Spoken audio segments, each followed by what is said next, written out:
I've been making these tortilla pizzas multiple times a week since I learned how to do it. So just put olive oil in a cast iron and then lay down a flour tortilla, spread it with pasta sauce, and then sprinkle it with mozzarella cheese, which I highly recommend you shred yourself because it makes a big difference. Sprinkle it with Parmesan and fresh basil if you have it, and then throw it under the broiler for just a couple minutes, and it seriously tastes like a real...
So today we're making crispy chicken Alfredo. It's so good, you might just forget about Olive Garden.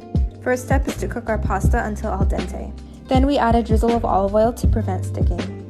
Now we're gonna make our flour mixture to coat the chicken in, which is gonna make it super crispy and flavorful. Make sure to also season the chicken directly with some salt and pepper. Now we dab the chicken in the flour mixture and fry until golden brown and cooked in the center. Then moving on to our sauce, we're going to start by melting a whole stick of butter. Then I added 3 teaspoons of garlic and 2 cups of heavy cream. To spice it up, we're just adding black pepper, salt, and a dash of nutmeg. Mix it all together, and now for some Parmesan. When you think you've added enough, add some more. Add your noodles into the sauce with some fresh or dried parsley and toss it all together. Finally, it's time to plate. We're going to add the noodles and then place the sliced crispy chicken on top. Then sprinkle a generous amount of Parmesan on top and enjoy. Today we're making Nutella stuffed M&M and chocolate chip cookies. You want to begin with 1 cup of brown sugar, half a cup of sugar, and 1 stick of cold unsalted butter chopped. You want to beat your butter and sugar together for at least 5 minutes. Then add 2 eggs one at a time, a teaspoon of vanilla extract, and 2 tablespoons of milk. For our dry ingredients, you want to add 3 cups of all-purpose flour, a tablespoon of cornstarch, and 3/4 teaspoons of salt and baking soda, half a cup of M&Ms, and 1 cup of chocolate chips. Stuff your cookies with frozen Nutella balls. Sprinkle on some kosher salt if you'd like. Bake at 350 for 20 minutes.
You will not believe these McDonald's hash browns. They are literally 3 ingredients and so crispy and fluffy on the inside.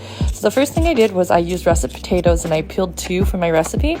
And I cut them into thirds and parboiled them. That means we're going to partially cook them. So I boiled them for about 8 minutes, let them cool, and then grate them. Add 1 egg and a tablespoon of cornstarch. You're going to mix it and then shape it on your parchment paper and put it in the freezer for about 30 minutes and then fry them on high heat and enjoy. I hope you like them.